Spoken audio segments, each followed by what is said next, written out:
Chapter 9 of The Sinking of the Titanic. Written by J. Henry Mowbray, in the year 1912. Narration by Ambience World. The heroism of the majority of the men who went down to death with the Titanic has been told over and over again.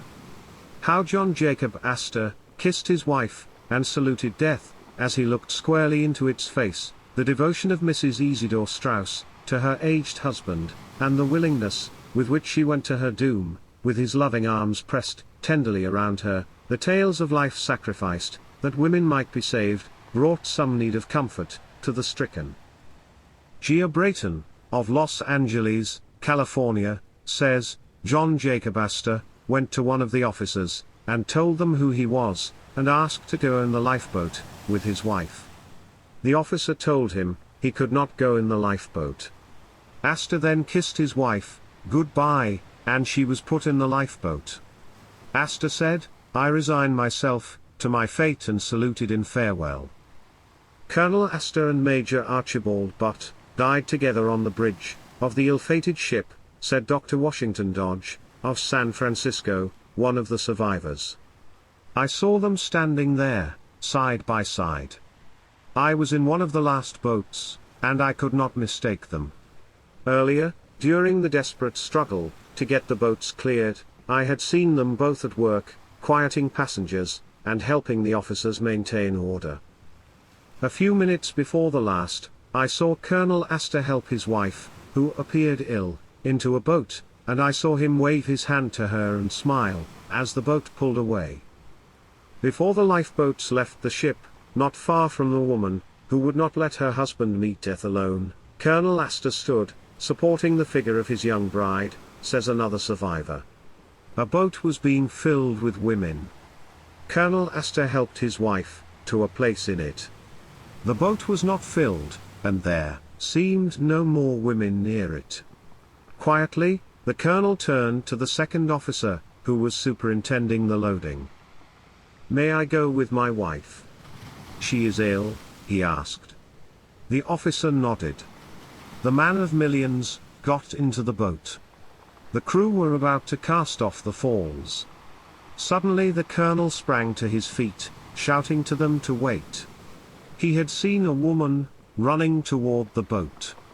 Leaping over the rail, he helped her to the place he had occupied. Mrs. Astor screamed and tried to climb from the boat. The colonel restrained her.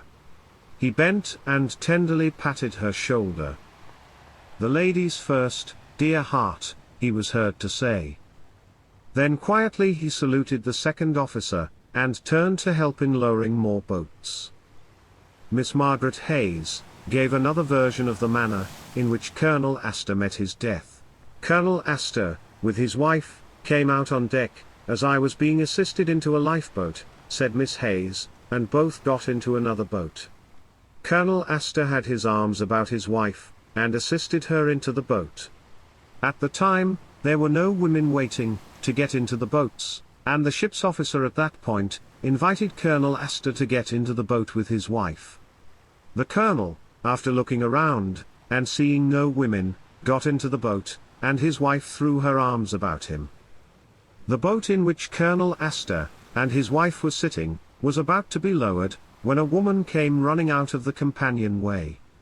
Raising his hand, Colonel Astor stopped the preparations to lower his boat, and, stepping out, assisted the woman into the seat he had occupied. Mrs. Astor cried out, and wanted to get out of the boat with her husband, but the colonel patted her on the back, and said something, in a low tone of voice.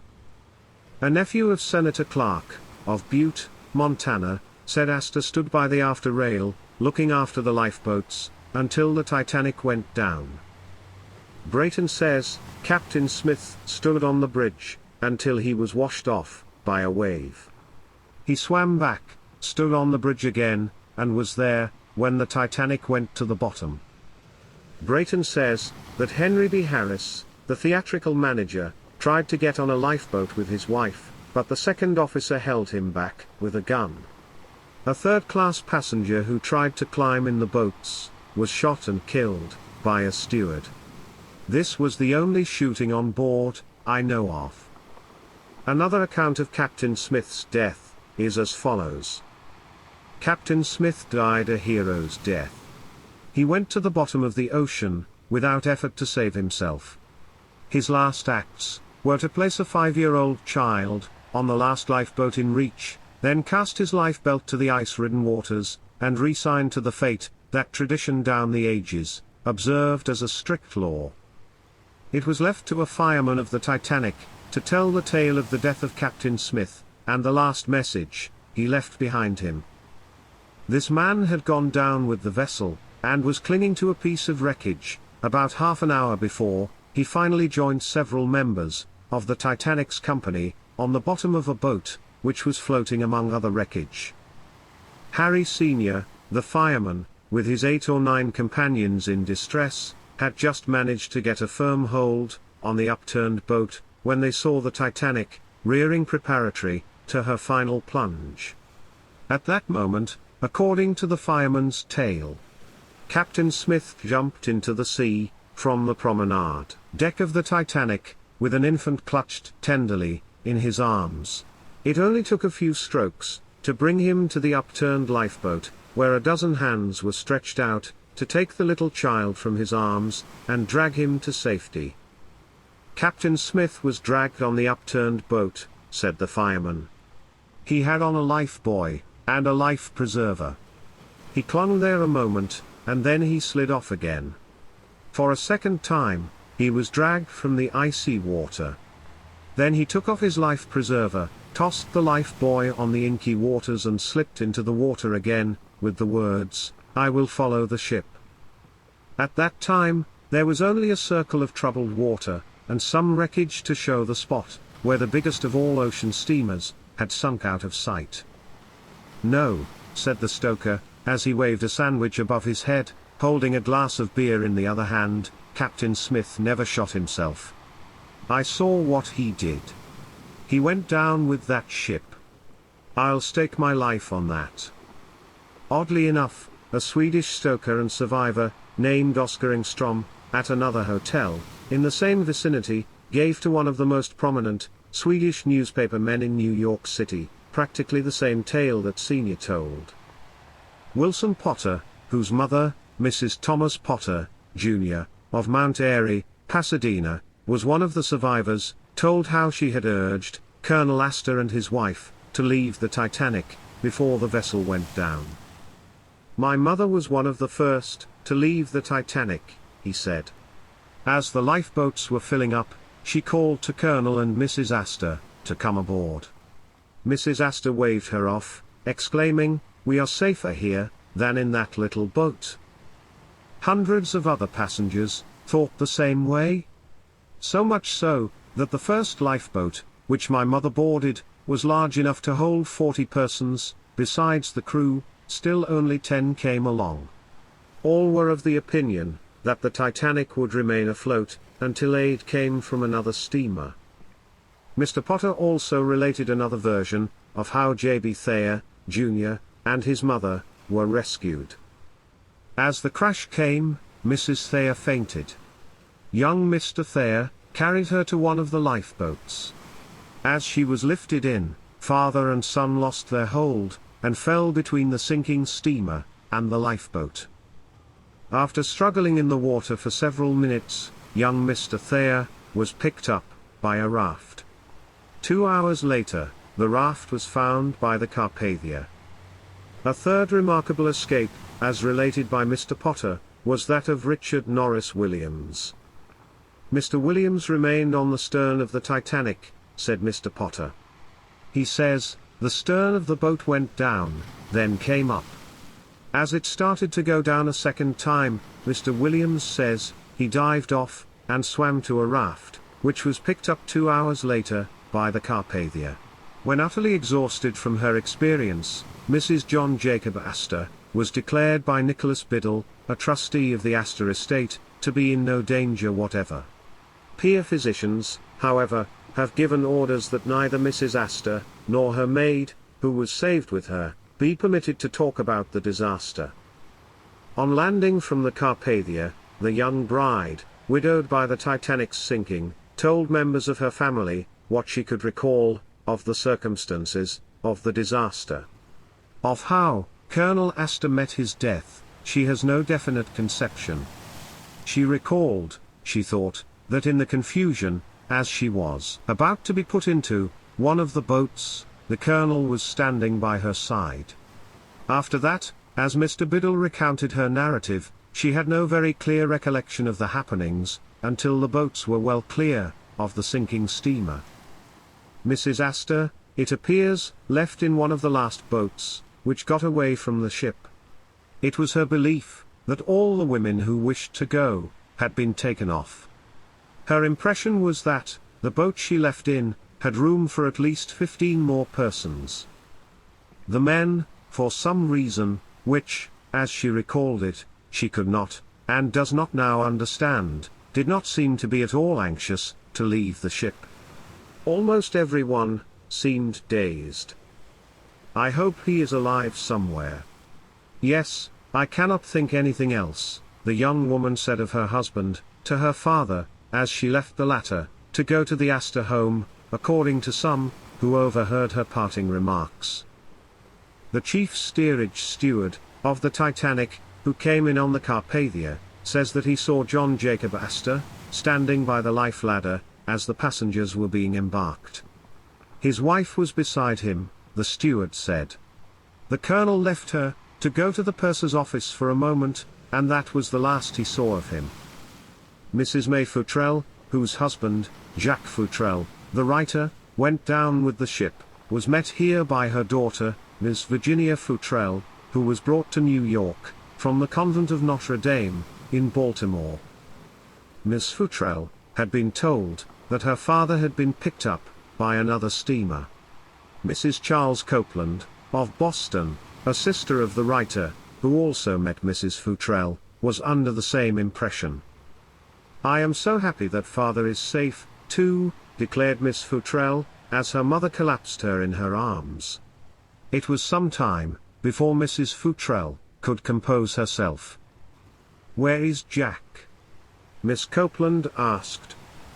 Mrs. Futrell, afraid to let her daughter know the truth, said, "Oh, he is on another ship." Mrs. Copeland guessed the truth, and became hysterical. Then the writer's daughter broke down.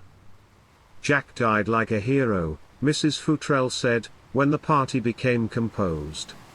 "He was in the smoking room when the crash came. The noise of the smash was terrific, and I was going to bed. I was hurled from my feet by the impact. I hardly found myself when Jack came rushing into the stateroom. 'The boat is going down, get dressed at once,' he shouted. When we reached the deck, everything was in the wildest confusion. The screams of women, and the shrill orders of the officers, were drowned intermittently by the tremendous vibrations of the Titanic's bass foghorn. The behavior of the men was magnificent. They stood back, without murmuring, and urged the women and children into the lifeboats. A few cowards tried to scramble into the boats, but they were quickly thrown back by the others. Let me say now, that the only men who were saved were those who sneaked into the lifeboats, or were picked up after the Titanic sank. I did not want to leave Jack, but he assured me that there were boats enough for all, and that he would be rescued later. 'Hurry up, May, you're keeping the others waiting,' were his last words, as he lifted me into a lifeboat, and kissed me goodbye. I was in one of the last lifeboats to leave the ship. We had not put out many minutes when the Titanic disappeared.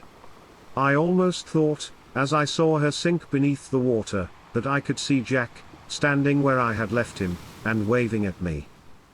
Mrs. Futrell said she saw the parting of Colonel John Jacob Astor and his young bride. Mrs. Astor was frantic.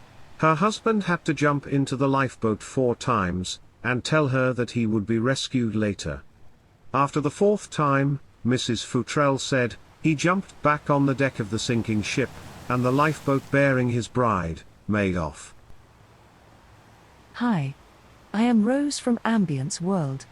We have now reached the halfway point of the chapter, and I would like to take this moment to encourage you to subscribe and hit the notification bell, so you won't miss out on future chapters. George T. Widener and his son, Harry Elkins Widener, lost in the wreck of the Titanic, died the death of heroes. They stood back, that the weaker might have a chance of being saved. Mrs. Widener, one of the last women to leave the ship, fought to die with her husband and her son. She would have succeeded probably, had not sailors literally torn her from her husband, and forced her onto a life raft. As she descended the ladder, at the ship's side, compelled to leave, despite her frantic, despairing pleas, she called to Mr. Widener and to her son pitifully. "Oh, my God," she cried. "Goodbye. George. Harry. Goodbye. Goodbye. Oh, God. This is awful." And that was the last she saw of her husband and of her son, who waved a brave farewell as she disappeared down the ladder. Mr. Widener, according to James B. McGough, of 708 West York Street, Philadelphia, a buyer for the Gimbel store, one of those rescued, was as calm and collected, except at the time of the final parting from his wife, as though he were taking a walk on Broad Street. The financier's son, too, was calm. The two men helped the women and the children to make their escape, but always stood back themselves when a boat or raft was launched. As soon as the vessel had struck the iceberg, Mr. and Mrs. Widener had sought out Captain Smith. "What is the outlook?" Mr. Widener was heard to inquire. "It is extremely serious," was the quick reply. "Please keep cool, and do what you can to help us." And this is what Mr. Widener did. Mr. McGough, when he returned to his home, contributed to the several versions of the escape of John B. Thayer, Jr., son of John B. Thayer, second vice president of the Pennsylvania Railroad, who was lost. One version was that the boy jumped from the Titanic just as she sank, and that he swam about among big cakes of ice until taken aboard a lifeboat. Mr. McGough, in his account of the lad's rescue, says the boy jumped as the vessel sank, but that he alighted near a life raft, to which, half frozen, he clung until taken aboard a boat. Another statement by Mr. McGough was that when a man, presumably an Associated Press correspondent, boarded the Carpathia, off Cape Cod, and tried to wireless a message ashore, a ship officer seized it, and threw it into the ocean.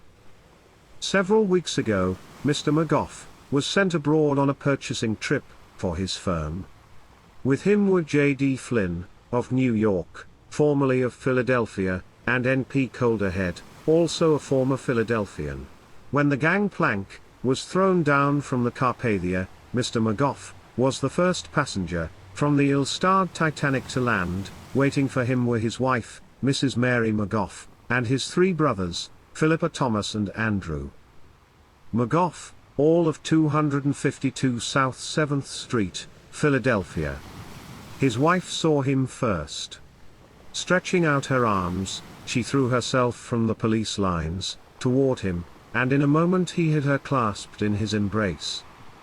Afterward, he rushed through the crowd, and took a motor car to the home of a relative. Thence, he went to the Imperial Hotel. From the hotel, he sent a message to his mother, at 252 South 7th Street. "I am here, safe," the message read. The collision, which caused the loss of the Titanic, Mr. McGough said, occurred about 11:40 o'clock. "I had an outer stateroom, on the side toward the iceberg, against which the ship crashed. Flynn, who occupied the room with me, had just gone to bed. Calderhead was in bed in a stateroom adjoining. When the crash came, I ran to the porthole. I saw the ice pressed close against the side of the ship. Chunks of it were ground off, and they fell into the window. I happened to glance at my watch, and it showed me exactly the hour. I knew that something was seriously wrong, and hastily got into my clothes. I took time, also, to get my watch and money. Flynn, in the meantime, had run over to Calderhead's stateroom, and had awakened him. When I had dressed, I ran outside. I saw the iceberg. The boat deck stood about 90 feet out of the water, and the berg towered above us, for at least 50 feet. I judged the berg stood between 140 and 150 feet out of the water. Many of the women on board, I am sure, did not leave their staterooms at once. They stayed there, at least for a time. I believe that many of them did not awaken to their danger until near the last. One statement I want to correct: the lights did not go out, at least not while I was on board. When I ran to the deck, I heard Captain Smith order that the air chambers be examined. An effort was made to work the doors, closing the compartments, but to no avail. When the ship ran upon the iceberg, the sharp, pointed berg cut through both thicknesses of the bottom, and left it in such a position that it filled rapidly. I remember that it was a beautiful night. There was no wind, and the sea was calm. But for this it is certain, that when the boats were launched, most all of us would have perished in the ice-covered sea. At first the captain ordered the hatches over the steerage fastened down. This was to prevent the hysterical passengers in that part of the ship rushing to the deck and increasing the panic. Before we left, however, those passengers were released. 2 sailors were put into each of the boats. When the boats were lowered, the women hung back. They feared to go down the long, steep ladder to the water. Seeing them hesitate, I cried, "Someone has to be first," and started down the ladder. I had hardly started before I regretted I had not waited on deck. But I feel if I had not led the way, the women would not have started, and the death list would have been much larger. Flynn and Calderhead led the way into other boats. It was only a short time before the boat was filled.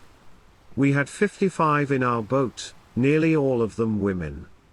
We had entered the craft so hastily that we did not take time to get a light.